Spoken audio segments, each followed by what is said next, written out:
Hi everyone, this is Dr. Veena Belmargi. I am a physiotherapist by profession, a past circler and presently the chairperson of Tangent 30. I am here to share a few tips on how to work in the kitchen and hope that this video will be useful to most of you. First is when we work at the kitchen sink. Now most of us would be standing like this so that the water doesn't splash on us. This causes a lot of pressure on the low back as well as at the neck. So the right posture would be, you stand as close to the sink as possible. If possible, so your posture automatically gets corrected.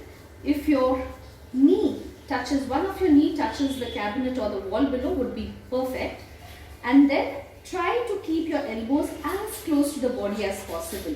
The farther your elbow goes, the more pressure it is going to create at your neck and shoulder level. So it's okay if the water splashes, you could always wear an apron, but see to it that your elbows are close to your body. This would be the right way to work at the kitchen sink. Second would be, as much as possible, in cases where you're chopping vegetables or kneading the dough, if possible, try to sit and do the things that you could do in sitting rather than standing.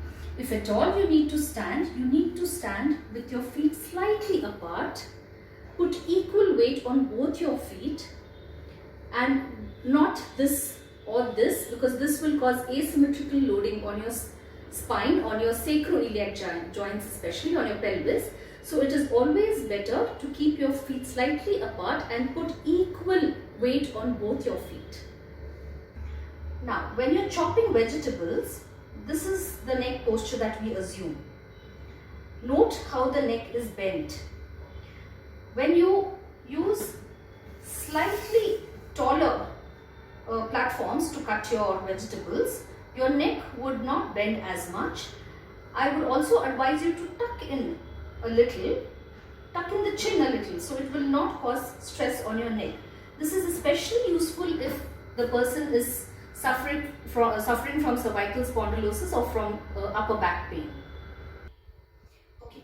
Now, when you have a low backache or knee pain, it is advisable to use a footstool or a small platform on your under your foot.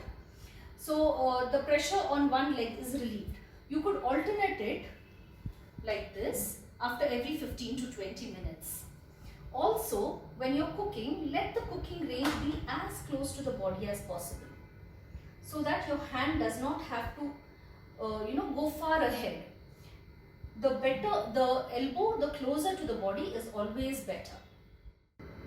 Now, if you need to lift heavy weights or weights in the kitchen, the ideal position would be to squat down rather than bend down. This is a very dangerous position to lift weights. You could always land up with a slip disc. So the ideal thing would be to squat down, pick the weight with both your hands, keep it as close to the body as possible and lift it up this way. If the weight is higher up, you need to pull something from up.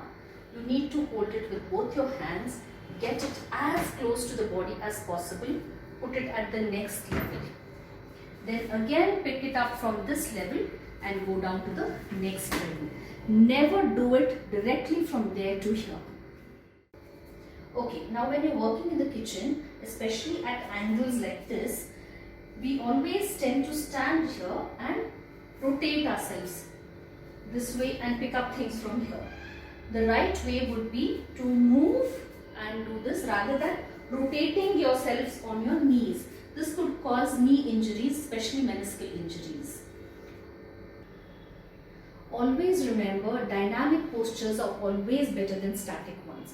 So even when you're working in the kitchen, it's always better to keep moving your feet. Wherever you're working, just keep moving your feet. Even when you're making rotis, just try to do this. This will prevent varicose veins, or people with varicose veins, it will prevent accumulation of swelling.